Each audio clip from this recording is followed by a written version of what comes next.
সবার সাথে কথা বলতে ভীষণ ইচ্ছে করে, কিন্তু ভয় পাই পাছে বেশি মিশে যাই, বিশেষ করে অপর দিকের মানুষটা যদি বিপরীত লিঙ্গের হয়।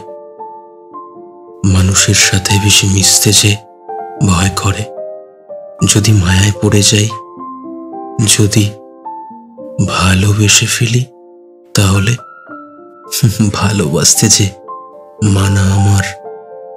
ভালোবাসা আমায় কিচ্ছু দেয়নি, দিয়েছে কেবল এক মুঠো দীর্ঘশ্বাস।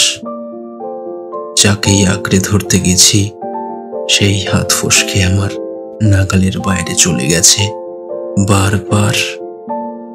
তাই এখন মিশতেই ভয় পাই, পাছে পাছে যদি সম্পর্কের বেড়া চালে আবার তলিয়ে যাই।